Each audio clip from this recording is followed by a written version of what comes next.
Hello and welcome back to the channel, and I will be continuing on this theme of a bit of moral musing.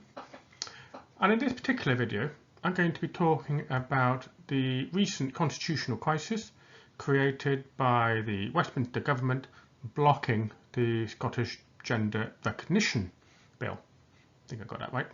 So whatever the name, the gender recognition, we all know what it means. So now I wanted to talk about this not necessarily from a moral point or even arguing for or against trans right. I may talk about that a bit more later if I decide to. But what I wanted to do was look upon this in a short video in simple negotiation concept. And I think there's some key, this is a great example of understanding key negotiation principles. Because one of the things that I've seen the media talking about is the offer from the Westminster government to the Scottish government that they sit down and agree a compromise solution. And there's a few little problems with that which I want to talk through. And incidentally, I'm deliberately saying Westminster government and Scottish government, not UK government, because of course the UK doesn't really support Westminster necessarily on this view. So I'm making that distinction quite deliberately. So let's rewind a little bit. Scotland, or the Scottish government, this is the devolved government, has passed this bill that took a long time for them to do. Now, one of the things to stress about this particular bill, and on the issue of transgender rights, or rights in any sort of context really, I suppose, is that regardless what your opinion is on those matters, what you have to understand is that you're making a moral judgment. When it comes to dealing with people and their welfare and their rights, it comes down to moral judgment. So this is not like passing a bill to improve the economy or to build roads or anything like that. Usually that is an economic judgment, and whether you make a good judgment is usually based on how much data you have and the weighting you give to the data. For any issue, like when you give a marginalised groups increased rights or recognition or so on, you don't have much in the way of data. So it's a more difficult territory for politicians to go into, as a rule. It's more difficult territory for most humans to go into, quite frankly, because they will be bringing their own biases, their own opinions, their own principles and moral compass to the decisions that they make. So I think it's important to recognise that in the context of the fact that the Scottish Government did pass that bill after a considerable period of scrutiny and no doubt tweaking and amendment and so on, and they did so with quite a significant majority, where at the very least there was some support from all the parties in that parliament. So the voting wasn't strictly done on partisan lines. There were plenty of people who did vote in support of the motion and not in sort of partisan alignment. So this is the point I want to stress is that by pushing that bill down for royal assent, for the Scottish Government and those who supported that bill, it is a red line issue. It is a moral principle, on which they stand. So obviously they sent it down to Westminster, and Westminster has blocked it. Sunak's government has blocked it. Now they have cited legal reasons for blocking it. I'm not a constitutional legal expert, so I'm not going to delve too much into that or the legitimacy of their argument. There are certainly some legal nuances and a few questions they definitely have to answer as a result of how they blocked it, not just the fact they've made a decision to block it. But I think what is also important to stress here is that by, let's call it coincidence, the Conservative Party has made an issue of transgender rights in recent campaigning. They've also very clearly been identified as wishing to pursue a culture war. So that means that this is an issue upon which there is significant and justifiable suspicion that the cited reason for the Westminster government for blocking that legislation is not the genuine reason. So let's put that out there. So what does that mean in terms of negotiating a way forward? Well, I'm going to circle back to the Scottish position here, because as regular followers of the channel will know, I stress that when it comes to negotiating, you have to identify the other side's red lines. Now, those red lines can be based on simple things like you've only got so much money, therefore there's your top budget, you can't go past it. That's a simple red line. You have legal commitments perhaps, so you cannot, not comply with those. That is another red line.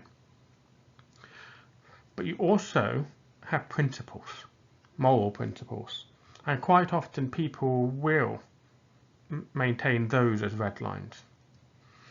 Those that don't correctly identify those principles as red lines will quite often fall apart during negotiation. So whether they make it a false red line or whether they end up compromising on their key principles, which is a very difficult thing to compromise on, it causes problems.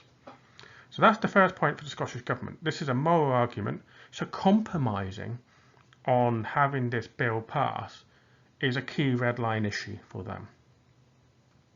But there's a second key red line issue as well, which again also triggers some principles and allergic reactions from those in Scotland. This was a decision made by elected representatives in Scotland. This is a decision being overruled by supposedly elected, but we shall park that debate for now, representatives in Westminster. So there's two red line issues for Scotland there.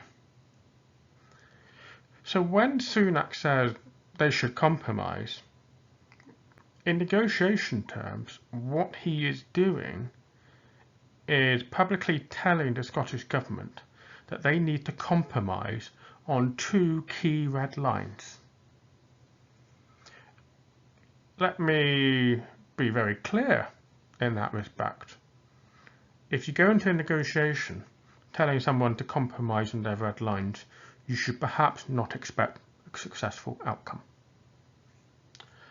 And also, when I use the phrase, be clear, if you ever hear the Conservative government or ministers using that phrase, you should instantly assume the opposite, because that is nearly 100% true. But either way, what is clear is that they put the Scottish Government in a difficult position. This is a showdown, and I don't think this is going to be one where compromise is going to be easy. Now, Nicola Sturgeon has already made it clear she is not going to compromise, certainly not to start with. She is immediately going to be seeking judicial review of that decision. And we will see what happens in terms of where the court goes with that. But I think if the court finds against Scotland's case, and I'm no expert, so I'm not going to make an opinion one way or another on that, it's not hard to imagine that Scotland is going to be deeply unhappy because of those two red line issues. Now, what do I have to say about the Conservatives?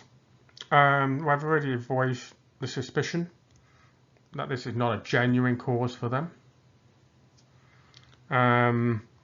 They perhaps deliberately picked this fight. They perhaps are acting somewhat insincerely. But I think and this is where I'm going to delve more into personal opinion. I don't normally do that on these videos, but I think in this case it's appropriate. I'll tell you what, now I'll start with a really clear position. I'm sure people are already asking, well, what is your position on transgender rights? I've not said that at all.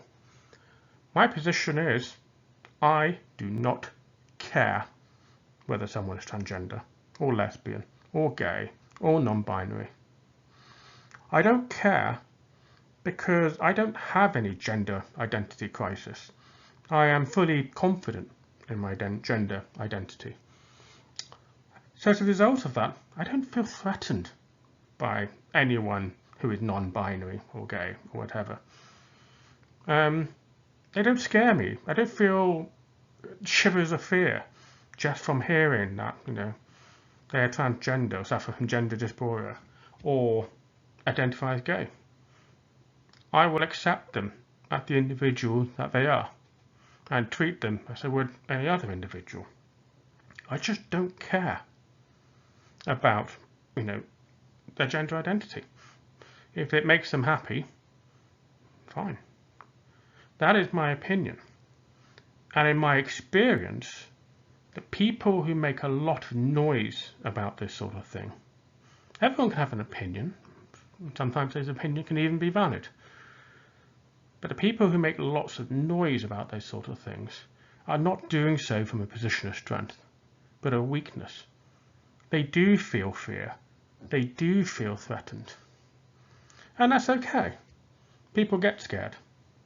And people try and challenge what it is that they fear and don't understand. I get that. But what I will not ever be particularly happy about is when people use their positions and use their fear in their actions to make other people's lives miserable, to make them suffer. So what I do care about when it comes to trans rights is that they are treated decently and humanely and with compassion, because quite frankly they have enough problems already as it is. They don't need more problems and more people to use their issues, their pain and their suffering, because let's not beat about the bush here.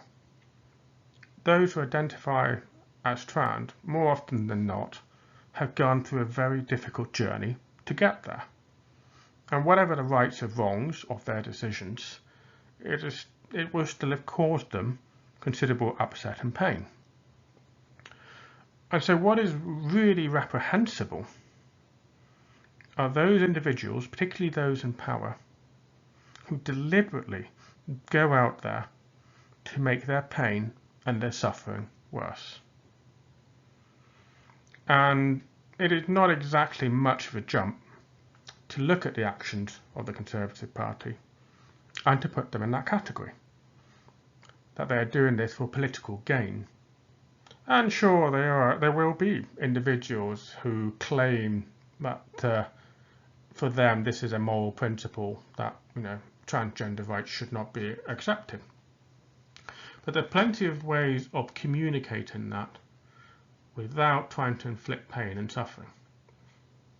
And unfortunately, I think this is what the path that, and let's be honest, people will not be surprised to hear me say on this channel, all the past actions of the Conservative Party have caused significant pain and economic hardship to UK citizens over the last few years.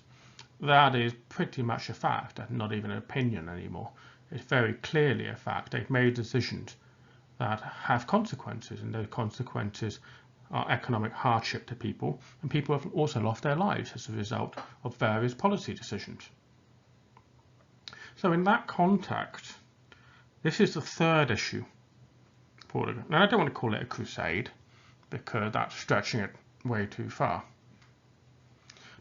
But the Scottish Government, the SNP, the Greens in particular, and probably even the Labour and even the Scottish Conservatives, they all despise the Westminster Conservative Party. It's clear, it's really obvious. Nicola Sturgeon got caught out saying this. And they despise them because they recognise them for what they are. Very shallow individuals seeking political ends, and to try and gain political advantages do not mind the collateral damage that they cause. So here's the third point. The Scottish Government is going to fight them for no other reason than they just despise them. And that is also something we don't talk about in negotiation circles. I try to avoid letting emotion get involved in negotiation because it clouds your judgment. But you have to acknowledge when it exists. Because if you're trying to negotiate with somebody that despises you and doesn't trust you, then the answer in that negotiation is to build that trust, to rebuild it, to find ways. And there's going to be plenty of circumstances where that is not easy. But that is the whole point of a negotiation, to try and rebuild that trust in order to achieve mutually beneficial ends. And in my opinion, I struggle to imagine how that is going to happen between Scotland and the Westminster government on the issue of gender recognition. So again, perhaps another bit of a moral video from me. But again, I hope that people listening to this found this helpful and insightful. Please, if you do have strong opinions on transgender rights, keep it toned down, keep it civil. I don't want to see any abuse whatsoever. But all credit to the people who do follow this channel. They have been fantastic so far, so please keep that up. And anyone who's new, please do like, please do subscribe, please do join in the conversation and in the comments below. Thank you.